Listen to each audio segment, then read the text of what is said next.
নামাজই পড়ি না, তাহলে ওলি হওয়া তো দূরের কথা, সাধারণ ইমানদারই হতে পারবো না, সাধারণ মুসলমানই হতে পারবো না। এই জন্য আমরা 5 ওয়াক্ত নামাজ পড়বো। 5 ওয়াক্ত নামাজ পড়ার পরে আমরা আস্তে আস্তে ইবাদতের মাত্রা বাড়াইতে হবে, তাহলে আমরা আল্লাহর ওলি হতে পারবো। আল্লাহর ওলির সাথে কখনো বেয়াদবি করো না। অনেকে বলে ওলির দরবার গেলে শিরিক হয়ে যায়।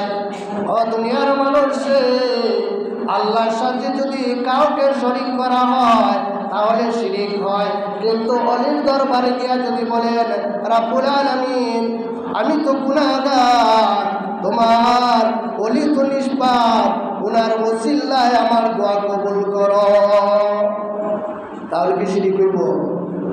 শিরিক হবে না। শিরিক একমাত্র তুমি তোমার অন্তর এবং জবান দিয়ে বলতে হবে আমি আল্লাহর সাথে শিরিক করেছি, আল্লাহর সমতুল্য অন্য একজনকে মনে করেছি, ওলিদেরকে মনে করেছি, তাহলে শিরিক হবে, তাছাড়া শিরিক হবে না।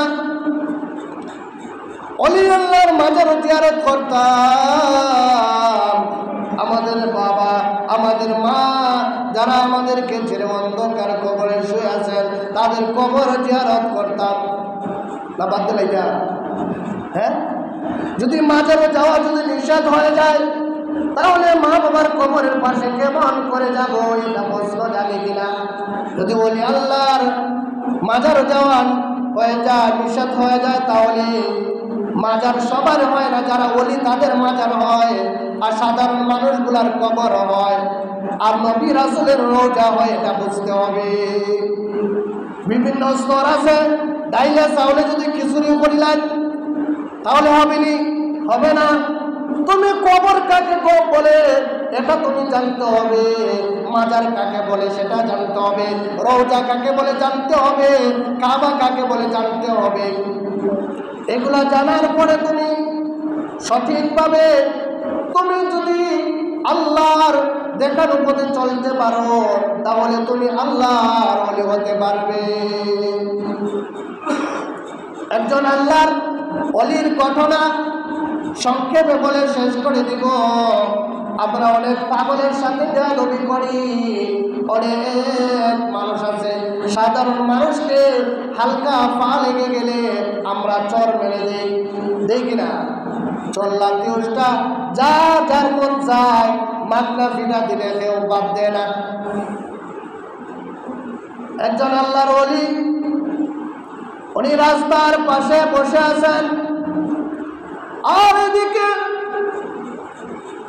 একজন পুরুষ আর একজন মহিলা, তারা প্রেমিক আর প্রেমিকা, তারা রাস্তার পাশে দিয়ে যাচ্ছে, আর এদিকে আল্লাহর একজন ওলি ওই রাস্তার পাশে দিয়া হঠাৎ করে যাচ্ছেন। যাওয়ার পথে দেখা যায় আল্লাহর ওলির পা থেকে কিছু মাটি ওই প্রেমিকার শরীরের মধ্যে লেগে গিয়েছে।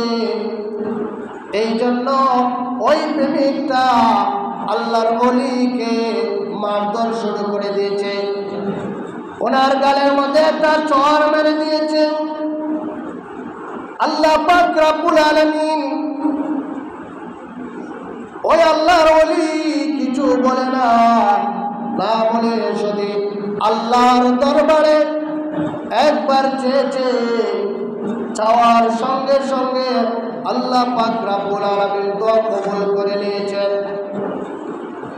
আল্লাহর ওলিদের হাত আল্লাহর হাত, ওলিদের জবান আল্লাহর জবান। ওলি আল্লাহর দিকে একবার তাকাইছে, আর এদিকে ওই প্রেমিকার প্রেমিকা মেরে পাহাড়ের দিকে উঠতেছে। পাহাড়ের যে লত আছে, অনেক গাছের লত থাকে, এই লত যা উঁচু পাহাড় দিয়ে তারা বেয়ে বেয়ে উঠতেছে। এমন সময় ওই গাছের লত গুলা ছিঁড়ে প্রেমিকার প্রেমিকা দুজন এই দুনিয়া থেকে ইন্তেকাল করেছে। বলেন নাউজুবিল্লাহ। আল্লাহ পাক রব্বুল আলামিন ডাকতে বলেন, ও দুনিয়ার মানুষ, আমার প্রেমিকের গালের মধ্যে তুমি চর মেরে দিয়েছ, তোমার প্রেমিকার শরীরের মধ্যে সামান্য ধুলা পড়েছে, তুমি সহ্য করতে পারো না। তুমি আমার বন্ধুর গালের মধ্যে চর মেরে দিয়েছ, তুমি সহ্য করতে পারো না। আর তুমি আমার বন্ধুর গালের মধ্যে চর মেরে দিয়েছ, আমি কেমন করে সহ্য করি রে। এই জন্য আমার বন্ধুর প্রতিশোধ আমি নিলাম। আমার বন্ধুর পায়ের ধুলি পড়ার কারণে তুমি সহ্য করতে পারো না, আমি কেমন করে সহ্য করব। আমার বন্ধুর গালের মধ্যে তুমি চর মেরে দিয়েছ, এই জন্য চর দেওয়ার কারণে আমি আল্লাহ তোমরা দুজনকে দুনিয়া থেকে উঠাইয়ে নিয়ে গেছি। তাহলে ওলিদের সাথে বেয়াদবি করা যাবে না, ওলিদেরকে সম্মান করতে হবে। শুধু ওলিদেরকে সম্মান করলে হবে না, আলেমদেরকে সম্মান করতে হবে, মুরব্বীদেরকে সম্মান করতে হবে, মা বাবাকে সম্মান করতে হবে। অনেকে উস্তাদরেও সম্মান করে না, মা বাবারেও সম্মান করে না। ও দুনিয়ার মানুষে ওই জিলকদ মাস, সামনে জিল হজ মাস আসতেছে, হজের মাস আসতেছে, তুমি লক্ষ লক্ষ টাকা খরচ করে হজের মধ্যে যাবে, কিন্তু লক্ষ লক্ষ টাকা খরচ করে তুমি হজ করলা, হজ কবুল নাও হতে পারে, হারামি টাকা থাকতে পারে। হারামি টাকা থাকলে তোমার হজ কবুল হবে না। কিন্তু তোমার মায়ের খেদমত যদি করো, তোমার মায়ের চেহারার দিকে যদি তাকাও, তাহলে আল্লাহ পাক রব্বুল আলামিন একটা কবুল হজের সওয়াব তোমার আমলনামার মধ্যে লিখিত করে দিবেন। সুবহানাল্লাহ। আল্লাহ পাক রব্বুল আলামিন আমাদেরকে